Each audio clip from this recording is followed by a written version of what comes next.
Good morning, good morning, good morning. Good morning, good morning, good morning. Welcome, welcome, welcome. Come on into the room. Come on into the room. I am the Reverend Dr. Melva Sampson. I am a digital griot. I remind African diaspora people of our history and our culture through the retelling of our stories and the practice of our rituals. I curate this digital hush harbor Pink Robe Chronicles. I cultivate clearings using live streams for the flourishing and emancipation of the entire community. I trust Black women specifically and the folk largely.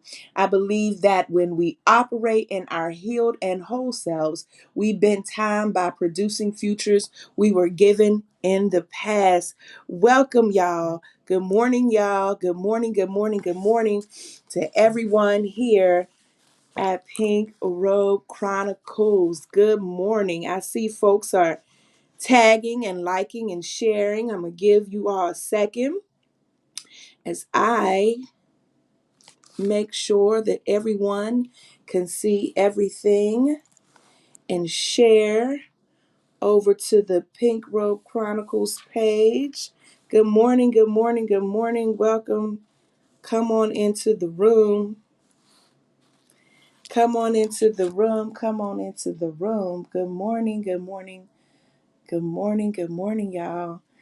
I got all kinds of machines going up this morning because y'all, we are live on what? YouTube and Facebook.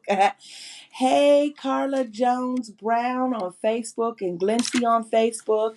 Hey, Rihanna on YouTube. Hey, Sadea on Facebook. Reginald Keat on Facebook. Roslyn on Facebook. Andrea Price on Facebook. Good morning, Cheryl Soigné. Ronald Galvin, what it do? Hey, Sister Kendra, Leah Jordan, Akila, Carolyn, Mama Carolyn, so many of y'all. Hey, Dr. Tony, I know y'all showing up to see. I ain't mad about it either. I'm not mad about it. Keep coming, keep coming, keep coming. Let me just set my stuff up. Yeah. Come on. Click like and share. Let your folk know. Let our IG. Thank you, Takia. I saw you shared and Rihanna on IG. That we are also live on Facebook. So you can go to Facebook and see. I'm sorry, that's not what I'm trying to say. I'm saying we are also live on YouTube. So for those IG family members who are not on Facebook, I invite you to YouTube, the universal space where we all can be. Good morning, good morning. Listen, you all, I don't want to belabor because we got a lot to engage in. Absolutely. You all know that for the past weeks, we've been doing some diving into Black women's text. We've been centering those texts as sacred. We began with Dr. Velma Love's Dividing the Selves, talking about the powers of the mothers that are also in us. Then moving to Dr. Shaniqua Walker Barnes, Too Heavy a Yoke, Ashe, the burden of Black women, the Black woman and the burden of strength. And from there, we moved to Dr. Monica Coleman's Making a Way Out of No Way. My goodness, this list alone is just so the critical conversations and the sacred conversations that we have been having are so phenomenal, so phenomenal, so phenomenal. And from Dr. Monica Coleman, we then we mourned in community together with our now ancestor, Dr. Bell Hooks, and her text Talking Back. And from there, we engaged in the Reverend Dr. Renita Weems' text, Listening for God. And today, friends, today we are engaging in this beautiful piece of work, Red Lip Theology. Come on and clap it up. Come on, you hear it, these sound effects. Red Lip Theology for church girls who've considered tithing to the beauty supply store when Sunday morning isn't enough. Now, as has been our custom, I have usually read from the text, and then we all have provided our commentary. But I'm so glad, as the church folk would say, I'm so glad on this morning that I can bring to you in the flesh, in the flesh, none other than Candice Benbow. Woo, woo, woo. Hi, good morning. Good Candice morning. Benbow is in the virtual room, is in the building. I am so excited. I told Candice before we started, and I invited you all to to take a picture for those who wear lips, red lips, whomever you may be, however you may identify. So Exactly. today, I'm wearing Boss Lady by the Lip Factory, It's right? one of The my lip bar, favorites. excuse me, the lip bar. Yeah. Um, by a sister, right, from the lip bar. And there is a section. Target is, I feel like, ever since Tamika Mallory called out Target while we were the uprisings in Minneapolis, when she did that interview, she said, I Hmm. don't give a damn, Target can burn down. I feel like how they up their black history and their vending of black folk. So when I was in Target last week, I saw in the beauty section there is a whole section now, and there were like three or four black women owned um, uh, um, cosmetic companies, and the lip bar was one of them on display and Yeah. all. So, at any So rate, let me say this really quickly for yes. everybody. Please go to Target. Everything that you see this month, that they have for Black History Month, buy as much as you can because they're only guaranteed for the month.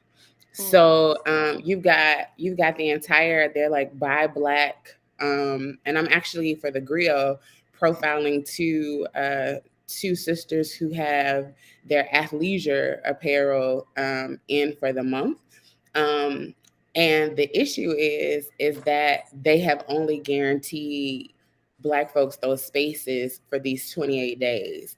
And it will be that they get to see whether or not they're able to continue their contract based on their productivity in this month. So when you go to Target, buy our stuff so that they can see that it's selling out and that they can see that we want it so we can have it there more than the month of February. mm-hmm. Absolutely. Y'all hear that? Y'all hear Yeah. that? Make sure that you go and buy. I mean, and here's the reality. I know we weren't on to talk about this, but this is so important. The way we spend money on Target, present company included, it's for me Hello. is a little. It becomes a little embarrassing. And I'm so in there yeah, twice a week. you know what I mean. And so yeah, I already purchased some more lip bar colors, and now that I hear this, I definitely will go back and support. So I invite you all to do the same. I see folks you on here lighting up this chat already. Greetings to our digi deacon who is on here, taking a quick jump in out of her own sabbatical to be with us. Hey, Lily, I see you got to preach this morning, but good morning. Thank you for being here for a quick moment. Hey, Maya, I see you running today. Just thank you all for just checking in and for showing support. Dr. Monica Coleman is in here. Candice, she Hi, said Mavens. Lisa. Yes. Yes, all the folks are in here just showing you so much love, both from Yeah, thank YouTube y'all. and from Thank Facebook. y'all. Thank So, y'all. friends, let's just go. Let's get right to it. Candice is I dislike saying, no introduction is needed because we all deserve to have our accolades read. Hmm.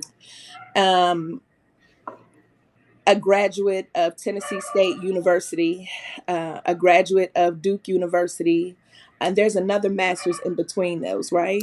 North Carolina Central in North sociology. NCC. Don't want to leave out NCCU, honey, especially not while I'm No. in North Carolina. A Listen, graduate listen. of North Carolina, a professor, a writer, a public theologian. We have all been moved, cried with Candice, got our life with Candice, high five virtually with Candice. For me, beginning with the Lemonade syllabus, watching, Lemonade in community and reading the commentaries and then reading the syllabus. And then, of course, when with 444 came out, so just taking us on these journeys, and always in between catching her tweets, catching her conversations and her comments, a beautiful mix of profound and ratchet, a beautiful mix of what it means to be everyday, to be the womanist of the everyday folk, for the people wanting to know, as Alice Walker would say, more than she should, Mm, audacious, believing that she can, leaving and going to Canada and taking her taking entire the community people with with us, me. right? And so that is Hmm. where we are. And so Red Lip, I was telling Candice, Red Lip theology for most of us is like she has been writing our story. And it is important for us to have this conversation. While I am not a millennial, I'm square rooted in Generation X, and like I'm glad about it. I love being a Gen Xer. Just let me be clear. I love everything about it. And at the same time, I know that Pink Rope Chronicles is a diverse intergenerational group. And it is important that we hear voices across generations. And to recognize, though, that we can relate. Like, I relate Yeah. to every chapter in this book. I was like, yup. And so on today, I invited you, and I invited the viewers here to put up their pictures, with their robes on and their red lips with, their book. I'm gonna post mine afterward. I already took it, but hit us with one of these, right? Hashtag Red Lip Theology and hashtag Pink Rope Yes. Chronicles. And I wore red lips today, as I said, along with my big name earrings, because these, as a black church girl, were things I could not wear in church coming up. Like, my grandmother Yeah. absolutely was not hearing or seeing red lips. I mean, my grandmother made the junior usher board change the uniforms from black skirts to navy blue skirts, because she didn't believe that little girls should wear black. Period. Wow. And so there's a way in which, when we get to this text, into this text, for those of you who have purchased it, how you unzip for us memories that we've locked away. You provide for us a brave space to be able to ashe and say, and so it is. Thank you. You tell us that it is okay. You bring back to us a level of memory, if you will, that is so profound. And so I've invited Candice. There is no need for me to read Ashe when the author is here.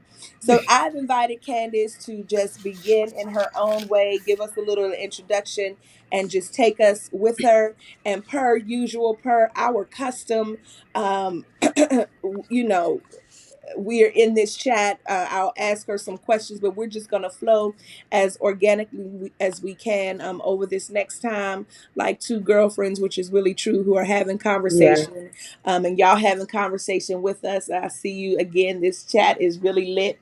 Thank you, Natasha. I see you holding it down over here with all of the links that she's Hey, providing and everything to Natasha. purchase the book. We appreciate you so very much. Greetings to Reverend Chalice Bradford, all the way from Texas. We greet you. We greet you. We greet you.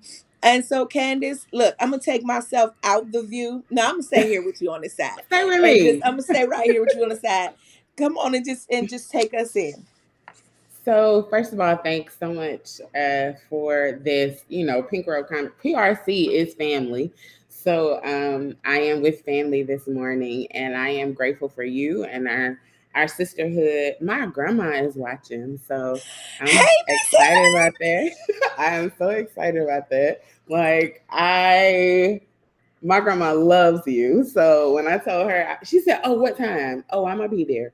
So my Come on, grandma's Miss Hattie. watching. I'm so But honored. yeah, she loves you. So, page 24 of the introduction really is the passage where I want to begin. Red Lip Theology is born out of this moment where my best friend comes to see me for my birthday, and I am reeling from a heartbreak and from the disappointment of another failed relationship. And I really was looking like the heartbreak and the disappointment that I was experiencing. And she was like, "You do not look like my best friend. And I want you to work to look better." And it wasn't as much about this outward appearance for her as it was me working to remember myself and to do what I needed to do in order to become whole again. And so I was in seminary at Duke, learning, exploring theological education while also keeping this promise to my best friend. And so that is the beginnings of Red Lip Theology. My senior year, dealing with a trifling classmate, is when I actually named it. But this passage, I think, really goes to the heart of why I wrote it, and why I believe it's necessary to do this work. So much of Western Christianity is rooted in the subjugation of women, and I had been reared in a faith tradition which largely existed to give Black men the status and power white people refused them in larger society. On a much broader scale, the rights of women were non existent because God said so. And within my context, Black women couldn't get free until Black men did. For centuries, Black and white women bemoaned these beliefs, but not much change came as a result. There have been strides, but no true paradigm shift. That's how my unmarried mother could still be expected to stand by herself and apologize to the congregation for being pregnant with me. It's how Black men could go or not go to divinity school and rise to power by preaching to Black women about what we need to do to become better, godly women who get chosen by good Black men. Sitting in those divinity school classes, doing the work of piecing myself back together, honoring the promise I'd made to Shalita, and coming to terms with my own radicalization did something to me. First, it pissed me off. I found myself constantly angry at the fact men upheld and benefited from systems they knew were harming women at the core of our humanity. My anger made me look for more truth. It was in divinity school when I fully engaged womanist theology, which is an entire theological discourse grounded in Black women's relationship with God and how our relationship with the divine impacts and is impacted by the world around us. I had been introduced to this perspective in undergrad, but I didn't really get it. I appreciated the ways it called out sexisms in the church, but there was so much more to it than that. Reading books like Jacqueline Grant's White Women's Christ and Black Women's Jesus pushed me to recognize the fundamentally different person Black and white women are talking about when they discuss their Savior. Even still, I didn't realize how much womanist theology could and would reorient my theological perspective. It gave me the language to walk towards understanding Black women and God more, both separately and as a collective. But it didn't go far enough. Yet, even as I desired to navigate it, womanist theology didn't feel like it was created for women like me, sisters who didn't tuck in their ratchetness in favor of righteousness to occupy certain spaces or get in certain rooms. I needed something to speak to the totality of who I am. From that desire and a snarky conversation with a clueless white boy, Red Lip Theology was born. Whoo! I'm just looking over here in this chat, and Donna Otis said, the PTSD I have from being a pregnant teen mother removed from the church as a preacher's kid. Mm, mm, I mean, full stop, right? For us to mm, talk about the trauma Yeah. The trauma that we experience psychically, emotionally, spiritually, and mentally, um, um, because of absolutely because of patriarchy, right? Yeah. Patriarchy, those systems where males benefit most, Yeah. and because this colonized presentation of Christianity that Right. require and this literal interpretation of the biblical text without any critical conversation or interpretation around the text, that then also caused women to be shamed publicly in this way, Yeah. right? Yeah. So even when I think about, how you just read about your mom's story, I Yeah. certainly remember, someone, and I've said this publicly before, a member of our church in the choir being sat down Hmm. and then being asked to stand up and apologize to the church and to the all male deacon board. And usually the males could still keep participating. And even if they Yes. were sat down, their sitting down was less visible, right? Right. So Donna, thank you for Yeah. speaking that. There was another Tanya, excuse me, Tanya Anderson said when you were reading about being at Duke, that she said that's the passage right there, one I almost forwarded to everyone I thought needed to read Thank you. Thank you. it. I mean, and so have you reckoned with have you reckoned, Candice, with womanist, let me choose my words, child. Because you know Listen, the you know. have you reckoned, because I have not the time. Have you reckoned with though the I think, let me not ask you if you reckon. Yeah, let me just take that off the table and say it. I think that where there is dissonance is around sort of the womanism of the academy, Yes. and then the womanism that we find in everyday life, even though women may not identify or may not even know that that's a term, who are outside Right. of the academy may not, they just know that like this is just what it is. Like I always been interested in things that were Hmm. beyond my level of my age level, the things that I should know about. And so I think to sit and to reckon with that, and to even, I'm thinking about my sister Michelle, who talks about this ratcheted womanism, right? That allows Hmm. us to be, so for church girls who have often found themselves split, living in this dichotomy between secular and sacred, between being saying hallelujah on Sunday morning and just was twerking on Saturday night, into Hmm. Sunday morning. Amen, somebody. To Sunday morning. Yeah. That there has been a way in which we have been, so much shame has Yeah. been placed upon folks who just seek to be, that it often makes it hard, right? To engage in the fullness, I guess, of one's being and in a relationship with God.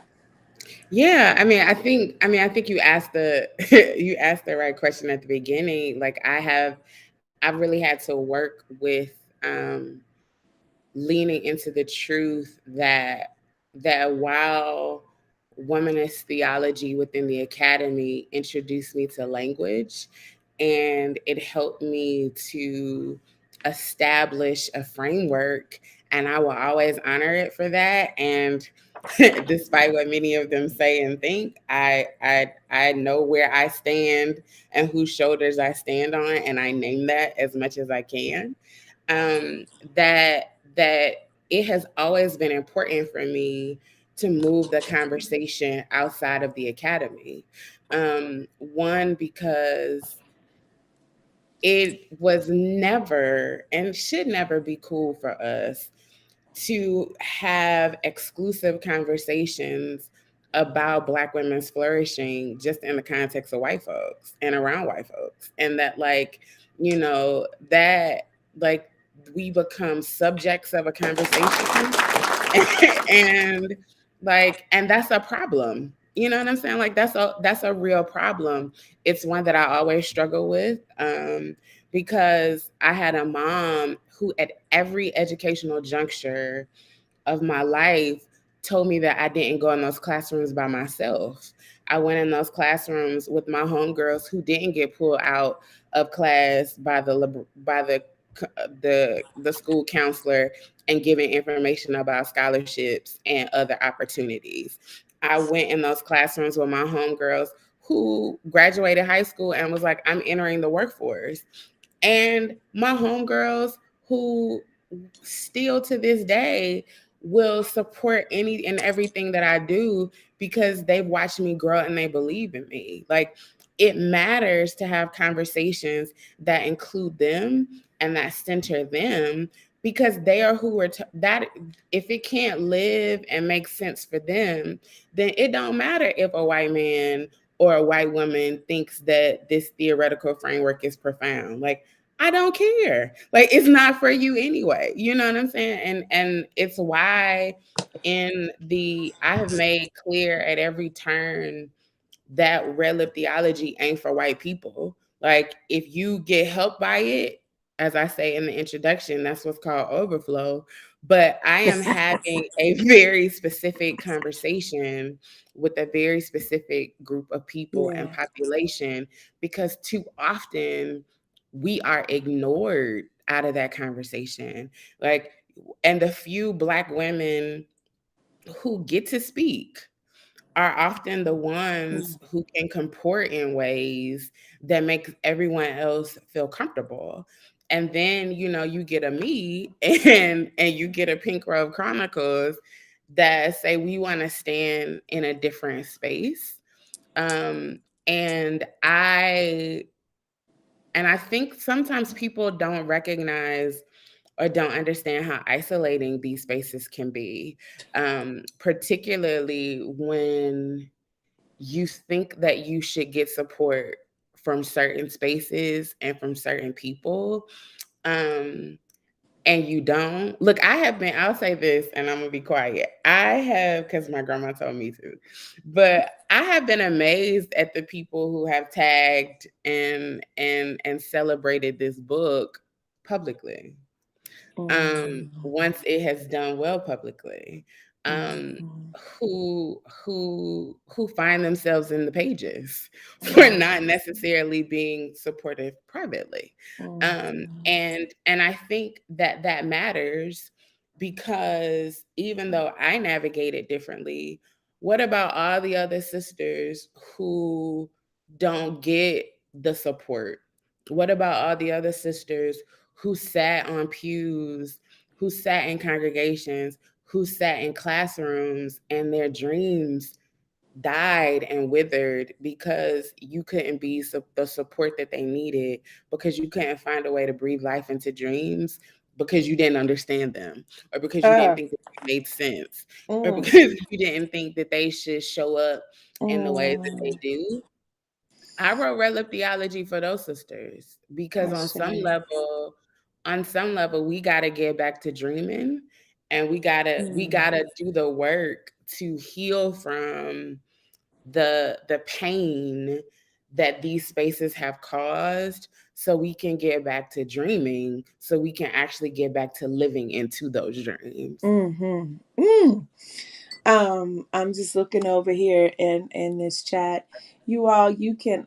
Maya has her crying emojis because it's this. It is This is like an oasis Mm, for folks who have mm, been parched, who yeah. have been trying to fit, who are round shapes trying to fit in square shapes. And let me tell you this: when you stop trying to fit, you will be amazed at that text, your gift makes room for you. When you stop trying to fit, like I will say this, Convergent, my publisher, Pink and Random House, the house where I am, do right by me. and they love me, and my agent loves me. And part of it is because I really stopped trying to figure out ways to comport. Um, and to I had too many people saying that I had to massage Red Lip Theology and channel it in a very different way so that it could be acceptable to the masses. And I tried for a minute, and that wasn't me. Like, writing for that way, it wasn't me. And I remember when I let go of my first agent, and who was a sister, and who told me that I couldn't write and that Red Lip Theology wouldn't see the light of day. And I remembered believing that for a good minute. And she has now, gone. But Rachel Held Evans, who had been in this space largely as one who got to write progressively about faith as a white woman, was like, well, I to know her is to know that she would tread very lightly where her white womanness is concerned. And I'll never forget, she was like, I am not trying to be disrespectful, but your agent is crazy because you can write. And she introduced me to who is now my agent. And I remember being so fearful going into that meeting because I came from a faith context that was like, you have to comport. And everything about Red Lip Theology is about blurring the lines, being transgressive. But when you lean into the truth of who you have been called to be, doors open for you. And I remember going into that meeting and I said, I want a book that does not speak to the academy. I want a book that the sister who I want a book that the Absolutely. sister who left a program and who is afraid of her next steps can read and find herself in. And if you can't let me write that book, I don't want to be here. They looked at me and was like, that's exactly the book that we want from you. Mm. That's exactly the voice that's necessary and needed.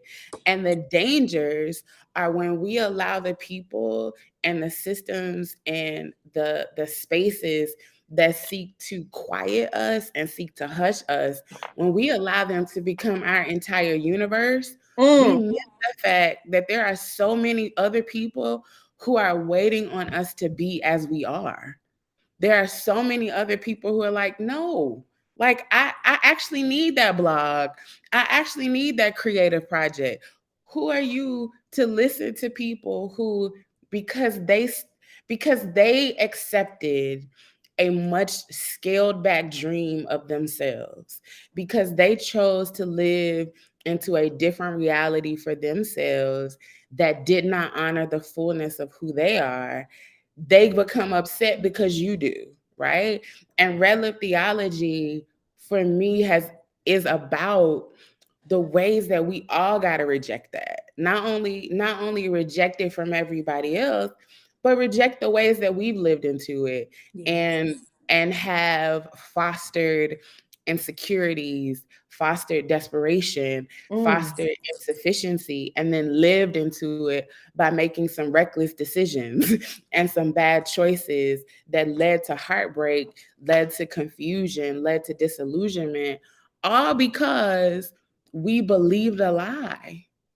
And when you stop believing the lies, when you start standing in the fullness of your truth, you are amazed at all of the doors that had been open and remain open, but because they didn't look like the doors that everybody else told you should walk in, you just stood at them and looked, or you passed them by. And behind those doors were the keys to so much of everything that you have been praying for. Everything that you have been praying for. Behind those doors. That's the operative phrase. Yeah. Behind those doors. Everything that you just preached, because that's exactly what you're doing. Everything that you just preach for me leads up to behind those doors, and how all that you named, when we lean into that instead of leaning into what you suggested we should, we get stuck behind the door because we're scared to open it, Yeah. only because we don't know what's behind it, right? Yeah. And I guess this is okay. So my question for you, and then I'll come back to, I'm just, moving with it, is that what did it take for you though to actually go Ooh. behind the door? Um, so it took realizing that in order for me to actually live, I had to be unafraid of what it meant to lose everything, Mm, right? So when my mom passed, it was the most totalizing loss of my life.